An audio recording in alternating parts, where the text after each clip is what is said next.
Ó, o grande tema da primeira rodada foi a queda, o susto que todo mundo levou com a queda do Christian Eriksen, que caiu em campo. Muita gente imaginou que ele tivesse até morrido, graças a Deus não foi assim, mas foi um caso que assustou todo mundo. E nós convidamos para nos explicar o que aconteceu, ou pelo menos dentro dos limites, né, que a distância impõe, o super médico, né, eu pelo menos considero assim, médico espetacular, Dr. Marcelo Franken, que é do Hospital Albert Einstein, um cardiologista de altíssimo nível, e que vai nos colocar como ele viu tudo isso, de novo, né, limitando-se o fator distância. Ele está no Brasil e o fato aconteceu lá na Dinamarca. Doutor Marcelo, obrigado por nos atender, muito bom dia. O que o senhor pode nos dizer, vendo a distância e com as limitações da TV, mas obviamente também com seus profundos conhecimentos dentro da matéria? Oi, Flávio, boa tarde. Demais colegas da mesa também, boa tarde. É um prazer estar aqui com vocês. Sempre apareço para falar de temas, vamos dizer, críticos. A gente prefere falar de coisas mais alegres, mas nesse caso, aparentemente, o final foi feliz. O que a gente viu acontecendo ontem foi no final do primeiro tempo, o jogador da Dinamarca, o Eriksen, fora de uma disputa de bola, ele até chega a receber uma bola e percebe-se que ele perde absolutamente qualquer tipo de controle sobre o corpo e cai no chão. Imediatamente os jogadores do time e o juiz da partida chamam pelos médicos para atendimento, porque percebem que ele está desacordado, e nesse momento se dá início ao atendimento ao jogador. São cenas dramáticas, é lógico, a transmissão, a UEFA procurou não mostrar exatamente o que aconteceu, nós não temos detalhes do que aconteceu, mas pelas imagens que a gente vê, num determinado momento, ele é colocado em decúbito dorsal, isto é, com as costas no chão, e se percebe que ele está em parada cardiorrespiratória e são iniciadas as manobras de ressuscitação cardiopulmonar, fundamentalmente com a massagem cardíaca. Naquele momento, o que a gente percebe pela movimentação aparente é que pegam o desfibrilador externo automático, que é um aparelho que detecta e reverte uma arritmia fatal, e a gente não consegue ter certeza, mas parece que o dispositivo foi utilizado, e com sucesso, quer dizer, após alguns minutos de ressuscitação, o jogador volta a ter circulação espontânea, graças a Deus, pelas imagens, quando ele sai de campo, ele já sai de campo consciente, acordado, com a mão na testa, enfim, o que é bom. Então, o que ele teve, provavelmente, ele teve o que a gente chama de morte súbita, tá? Então, provavelmente uma arritmia que ele teve, em que a circulação, o coração para de bater por conta dessa arritmia, o corpo fica sem circulação e por isso ele perde a consciência, porque não chega sangue no cérebro, e nesse momento essa arritmia precisa ser revertida e o desfibrilador externo automático é aquilo que provavelmente salvou a vida do Eriksen, junto, logicamente, com o atendimento médico que rapidamente detectou e instituiu o tratamento adequado. A gente não tem certeza disso tudo, é o que parece pelas imagens que a gente observa. José Manuel de Barros, doutor Marcelo Franken com a gente. Doutor, eu estava acompanhando as cenas e a preocupação era muito grande, que aí já vem aquela especulação, parece que ele morreu, parece isso, parece aquilo. Aí de repente um jornalista fotográfico, né, fez uma foto dele de olhos abertos e com a cabeça aparentemente levantada quando ele estava... Segurando a máscara, né? Que mostrou que tinha... Ele até com o braço assim na testa. Foi um movimento. Ou seja, assim, daqui a pouco eu senti pelo menos um alívio espetacular. Apesar do hospital não ser longe, ele ter sido levado para o hospital e recebido atendimentos na sequência, a vida dele foi salva ali no gramado mesmo, no primeiro atendimento, doutor? Sem dúvidas. Se de fato o que ocorreu foi isso que eu acabei de descrever, quando ele caiu no chão e começou a ser atendido, ele de fato estava morto. Tá? Então a gente pode dizer isso. Foi uma morte súbita que a gente chama de revertida ou abortada através do atendimento. Ver a imagem dele saindo do campo vivo, como aquela imagem que o fotógrafo conseguiu pegar, é de fato muito animador e mostra que tudo foi feito muito rápido, porque se há demora nessa ressuscitação, a gente até pode conseguir fazer o coração voltar a bater, mas isso pode gerar sequelas neurológicas graves, que não parece ser o caso, tendo-se visto o nível de consciência dele já logo após o evento. Então isso mostra que ele foi salvo mesmo no gramado. É lógico que agora no hospital outros exames estão sendo feitos para tentar entender o que aconteceu e qual foi a causa disso, mas a vida dele foi salva no gramado. Bruno? Doutor Marcelo, prazer falar com você.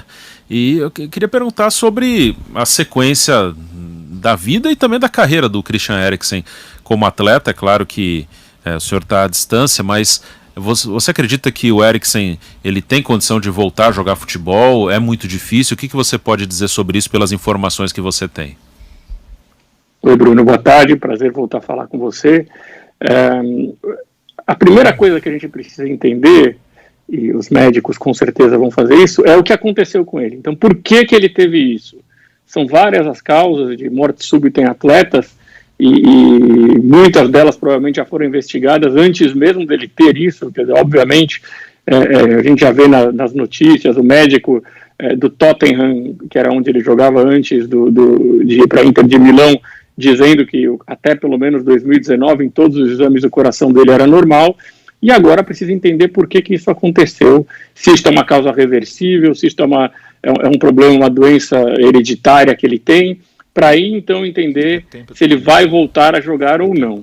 A chance de voltar a jogar após uma morte súbita revertida é pequena, mas a gente não pode dizer, e muito menos eu aqui a essa distância, imaginar o que vai acontecer com ele. Mas o mais importante agora é saber que ele está vivo, a vida dele está salva, e é lógico que a carreira dele em um segundo momento vai ser definido assim que a gente souber o que aconteceu com ele, por que ele teve essa arritmia.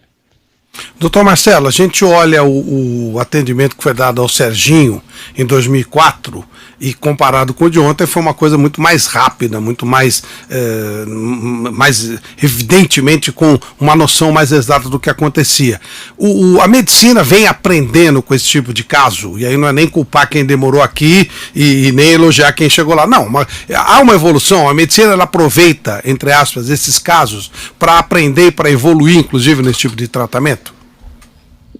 Flávio, como tudo na vida, a gente aprende com os eventos acontecendo. A morte súbita em atletas é um evento bastante raro, um caso a cada 100 mil atletas por ano, mais ou menos, estima-se que seja isso, e em atletas de alta performance, que são aqueles que fazem todos os exames prévios, é mais raro ainda. Então, quando acontece um evento como aconteceu do Serginho em 2004, ou como aconteceu com o atleta camaronês alguns anos depois, isso vai chamando atenção para esse tipo de evento, e nós vamos aprendendo e vamos nos preparando melhor para quando isso acontecer de novo.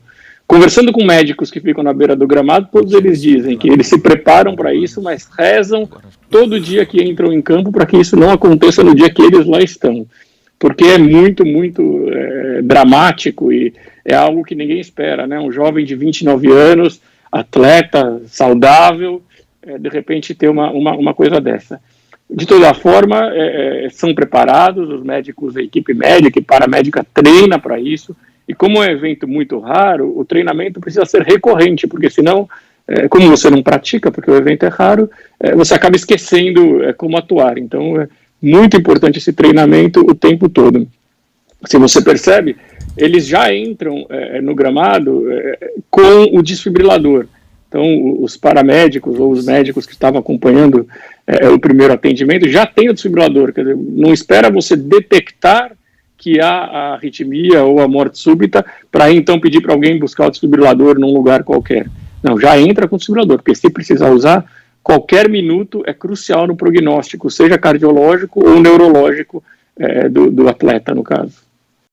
José Manuel? Doutor, quando aparece um caso de grande repercussão como esse, alguns termos da medicina aparecem pra gente que é leigo, você fica buscando saber exatamente o que significa.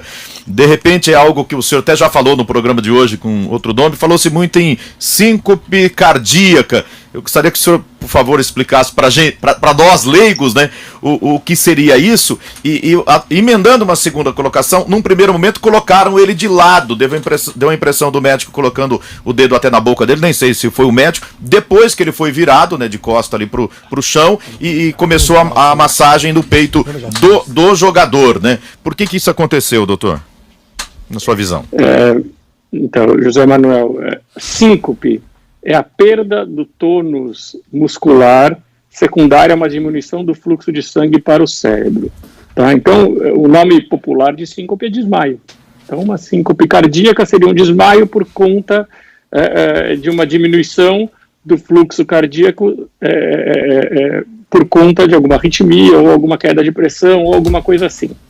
Nem toda síncope é uma parada cardíaca. Muito pelo contrário, a minoria dos desmaios são por conta de uma parada cardíaca.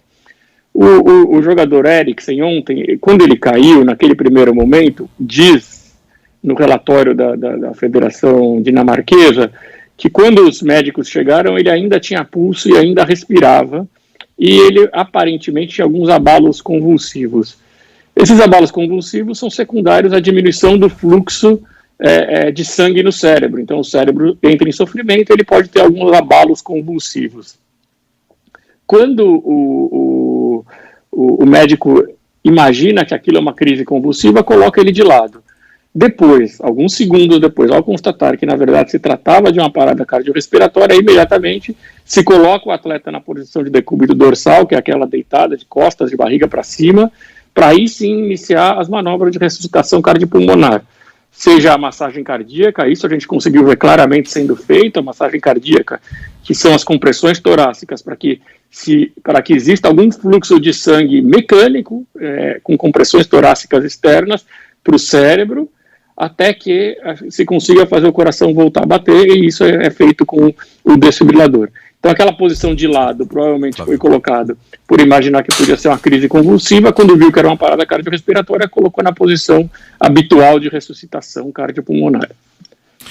Doutor Marcelo Franck, muito obrigado por nos esclarecer mais uma vez sobre um tema tão complicado como esse, mas felizmente desta vez a história foi boa, pelo menos com relação à vida do Eriksen. Obrigado por atender a Jovem Pan, obrigado por toda a força que o senhor nos dá sempre. Aí eu já estou falando no lado pessoal. Grande abraço, doutor Marcelo, obrigado. Obrigado, Flávio, foi um prazer, sempre à disposição, um abraço a todos.